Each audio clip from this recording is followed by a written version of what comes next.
What's going on, everybody? Welcome back to episode 37 of The Daily Entrepreneur. I'm James. I'm here with Jack and Josh, and we are the School of Hard Knocks. And today's episode, we kind of have a little bit of a different theme and tempo that we're going to go with, and that we have an article, which is the 5 most priceless lessons for early entrepreneurs. And we're just going to kind of go point by point and break down and kind of give our thoughts on each individual point. The first lesson that we have is don't wait for perfect. Now, it's very often that people can overthink when they're getting into business and, they don't know where to start. And really, you just have to start somewhere, ultimately. And you can't overthink the little things, you know what I mean? So kind of what are your thoughts on that? I couldn't agree. I think one of my favorite quotes is good enough is perfect. And that's something I'd say I live by on a day-to-day basis. But what that doesn't mean doesn't mean to release trash as well. Have a minimum viable product that you can put out there into the market and see people, hey, do people like this? Do people don't? But it doesn't mean that you can just release something that people. Yeah, there's another good saying that says it's just kind of like if you wait to release your product to the market until it's perfect, you're already too late. Basically, you want that thing to be out in the open, people giving you constant feedback on trying to make it better. You don't want to try to make it perfect. There's also this one study that I saw that was this photography class where half the class was graded on quantity and the other half is graded on quality. So the quantity half, they had the entire semester, this semester-long project, to take as many photos as possible. Pretty much make a collage and as many photos meeting the requirements as possible. The other half of the class had to take one quality photo, basically come up with your perfect photo and present it to the class. What they ended up finding was the people that did the quantity, they had to take as many photos as possible, many of them had actually had better photos than the people trying to pick their perfect photo. So I would just always say that it's just hey, fail in public, try to get that feedback, and don't always try to make everything so perfect. You're going to move way too slow, and you're not going to be able to really get your product to where it needs to go. 100%. Yeah, and so the next lesson that we have is bring in the right folks. Doesn't really get any simpler than that. Good people are going to build good teams. Good teams are going to build good products and services.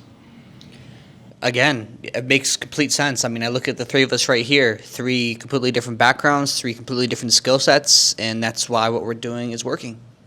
Yeah, I mean, I also think that a lot of times the whole statement of, you're only as strong as your weakest link is definitely something to really consider. Because if you have somebody on the team that's just not really putting what they're good at to the test, or not really putting it forward, and they're in charge of what you think that they might be good at and they're not being able to keep up, then that area of your business is just not going to perform really well. Especially another thing that we've talked about is, and this could be a point that's brought up later, is that, if you want to go fast, go alone. If you want to go far, go together.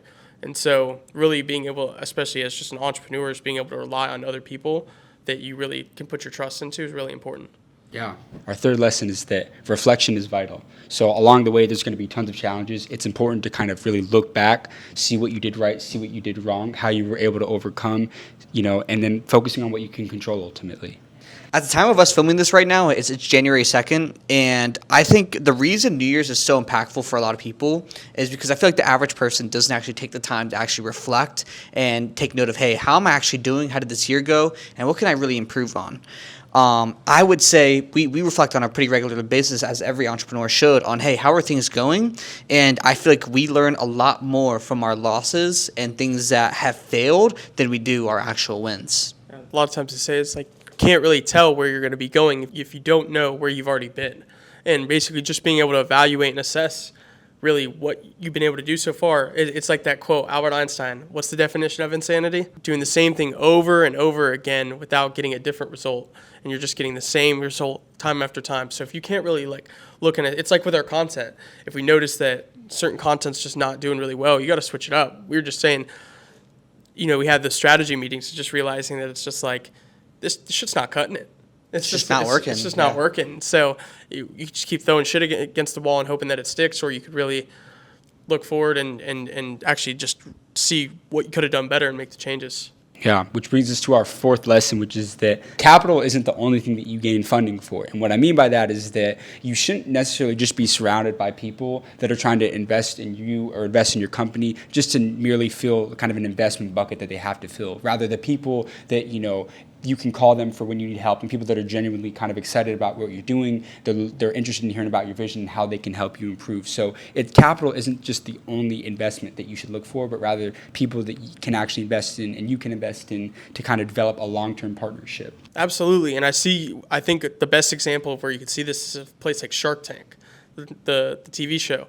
Pretty much a lot of times you could probably see a lot of those founders of those companies on that show.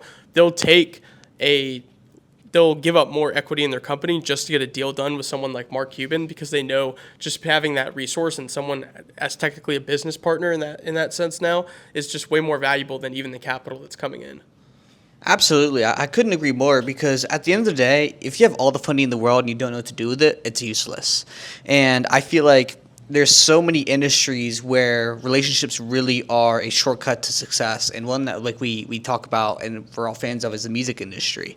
If you really want to make it into the music industry, yes, you got to make good music, but you can shortcut that way to success if you can meet the right people and make the right connections. It's all people, and at the same time too, it's just like if you have people that have been there and played the game, you're going to be able to learn from their mistakes, and those are mistakes you don't ever have to make on your own. Right. And that brings us into our fifth lesson for entrepreneurs, is that you need to create goals outside of your business. So on the way as a path as an entrepreneur, it's very common to face a lot of mental barriers and just be very focused on what you're doing in the process of just scaling that business. But it's also important to find purpose outside of just work and to celebrate the little wins along the way. So maybe that's, getting in the gym, developing more faith, doing things outside of school for family, and all those things along the way. It's kind of, I feel like ties into a lot more of the work-life balance thing, because otherwise you'll drive yourself fucking insane if all you're doing is just working 24/7, which it's important to, work your ass off, but at the same time, you got to have those balance outside, and ultimately you drive yourself further. It's like Doug Williams when he said it's the sharpening the axe. It's what Abraham Lincoln did. He's going to spend 4 hours chopping down a tree. He's going to spend the first 3 sharpening the axe. And so all those other things you do, sharpen the axe so that when it's actually time to work, you're able to put in the best work possible. 100%. And I also feel like a lot of the solutions to your problems are found in areas where you're not necessarily even thinking about work. When you're going on a walk, you're in the gym, or you're even just doing something random, you're taking a shower. I think those aspects of just taking a break and really disconnecting from your work can oftentimes lead you to answers that you were never otherwise expecting to get. That wraps up today's top 5 lessons for beginner entrepreneurs. Thank you guys so much for tuning in. Make sure that you leave a like and subscribe for lots of other great content on the way. Peace out, everyone.